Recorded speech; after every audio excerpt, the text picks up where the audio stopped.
Yo, what's good everyone? Thank you for tuning in to today's video. If you're new around here, my name is Aidan, and in today's review, we will be kicking off spooky season with our very first Halloween-inspired release of the year. So in today's review, we will be taking a look at the recently released Nike Dunk Low in the screen green colorway. Now, I'm not even sure if that is actually the official name for this shoe, but that's what we're calling it, so here we are. But with all that said and done, let's go ahead and get straight into the video.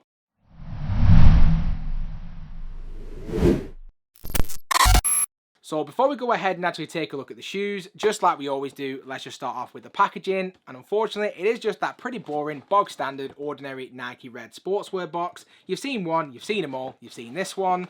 If we then take a quick look at the label, which reads, we have the Nike Dunk Low Retro PRM, and this is in the iron grey Phantom Scream Green colourway, and this is a UK size 9, which is my personal size. So peep the size label, there it is, that's how it should look for you guys as well. And then on the inside of the box, we just get that pretty boring standard tissue paper. Underneath that, here we have the kicks, so let's go ahead and get straight into the shoes. So without any further ado, the moment we've all been waiting for, in hand we have the Nike Dunk Low in the Scream Green colourway. Now it does actually come to October releases. I will be honest, it's a little bit light out there at the minute, and especially if we think about Halloween releases, there really isn't too much information right now as to what's coming out or what we can really expect around Halloween. And this was one of the only ones that really popped up that was actually, in my opinion, was even worth looking at. They did do this exact same colourway on the Prestos, and if you like them, that's fine. But for me, I've just never really been a fan of Prestos personally. So as soon as I saw these, I thought it's definitely worth a review at least.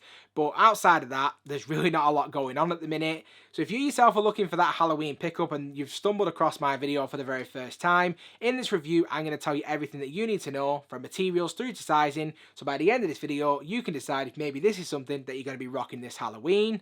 So just diving straight into this one, starting out with the upper to begin with, and even though this is a Halloween specific release, it's definitely a lot more muted when you compare it to some previous Halloween releases over the last few years, not just in terms of colourway but also in terms of materials, as there is only really two materials making up the actual upper of the shoe itself. So we start this one off from the front of the shoe and then gradually work our way back.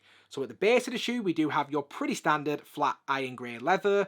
And I will be honest, if you've ever owned a pair of Dunks before, you pretty much should know what to expect in terms of the quality. It's definitely not the best and it's definitely not the worst. And there's really nothing to complain about, especially when you consider the price point is going to be £110. So if you're paying resale, I kind of get why you might be questioning it a little bit, but just at its retail price, at its core, I think it's absolutely fine. Has like a soft texture to it overall. The look of it's absolutely fine, but just bear in mind, the minute you actually get these out and you break them out, they're going to crease up pretty hard, so definitely do bear that in mind. And then wrapping around the toe box on the overlays, we do have this really nice cracked leather effect. Now this is definitely something that we've been seeing with a lot of brands, not just Nike, but Jordan brand and New Balance and a couple of others as well. I'm not sure where it's come from, but I'm all for it. We saw it with the Amamon Year 1s and then the 2s. And it is also going to be shown on the Lost and Found Jordan 1s, which I do believe are releasing later this month or maybe even in November now. I personally think it's a really nice look. Definitely adds like an aged look to the shoe itself. And especially considering that this is a Halloween inspired shoe, it definitely adds to the value of that. And it almost makes it seem like it's maybe like being left behind or something. So I'm definitely feeling it. I really do wish that it would almost crack away and reveal something different underneath. I even googled it to see if that was actually going to happen. Unfortunately, there was nothing on the internet to say that that was going to happen, and I don't want to wear it away just in case there's nothing underneath. So unfortunately, it is just your cracked leather, but again, definitely a really nice effect for the shoe itself. And as we then work our way into the quarter midfoot panel, again, just like what we saw with the toe box, we do have more of that flat iron grey leather, making up the Nike swoosh, as well as on the foxing, we do have more of that cracked leather effect. But to add something a little bit different and even give the shoe a little bit of character, on the lateral side, we do also have a second shadow illusioned Nike swoosh just behind that first one. As soon as I got it out of the box, it actually reminded me of like those old school horror movie posters. I don't know if you've ever seen them. If you're a bit too young, this might go completely over your head. But I remember seeing like an old school poster where the guy stood in the doorway, you see the outline of his silhouette, and then you see this massive shadow. I can't even remember what the name of the movie was. If I can find it online, I'll throw up the picture so you guys can see what I'm talking about. But I did think it was a really nice effect, and it's just something about the shoe that gives it that, like I say, that really nice bit of character. Something that I've personally never seen on a pair of Dunks before.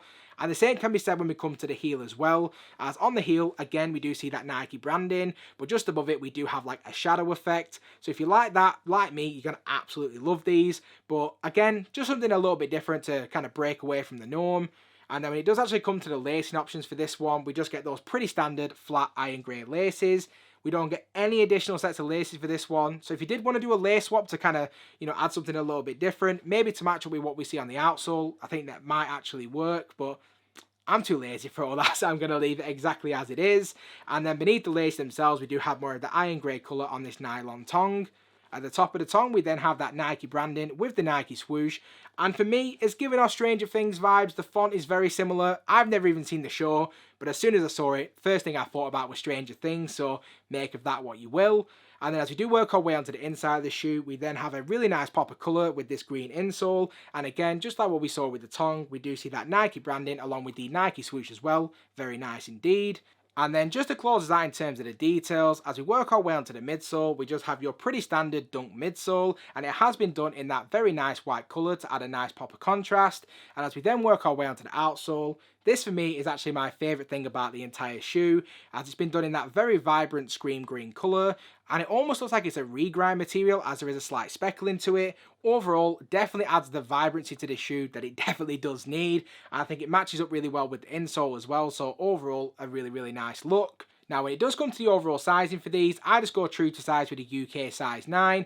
I slipped these on before I did the video, and they fit exactly the same as any of the other Dunk Lows that I've had in the collection previously. So when it does come to sizing, I'm just going to suggest you go with your natural true to size fit. Now, if you don't know what that is, I would definitely recommend to try before you buy, if that's at all possible. But if you're maybe ordering these on the resale market, or if you're ordering them online, I still do believe that true to size is definitely going to be your best bet. And then outside of that, we've covered everything that you need to know from materials through to sizing. So if we now just go ahead and wrap up this video. So just to wrap up this video so you guys can get out of here, in terms of my overall opinion on the shoe itself, to give these a rating, I'm going to say these are a very solid 7.5 out of 10. Now, I'm by no means a Dunk collector, so this isn't a shoe that I personally feel like I have to have in the collection. But for anyone who likes Dunks or is a Dunk collector, I feel like this is actually a really good option, especially when you compare it to the Dunks that we saw maybe last Halloween and the Halloween before it. This one is a lot more easy to wear, it's going to go with a lot more outfits, and I feel like if you were wearing it outside of October, no one's going to really bat an eyelid about the fact that you're wearing a Halloween shoe, because you really won't be able to tell, unless of course you're interested in sneakers and you know exactly what the shoe is. I feel like it's a really good neutral option and it's going to work really, really well. I'd love to get your guys' opinion on it as well, so do let me know what you think of my rating. What do you think about this release? And let me know of any other Halloween releases that you are looking forward to. Make sure to leave all of that in the comment section down below. And if you have stuck around to this point in the video, as always, I just want to say a massive thank you. If you haven't already, please feel free to smash that subscribe button. Also, do make sure the bell notification is switched on so you never miss a video. And I hope to see you all again in the next one. Peace!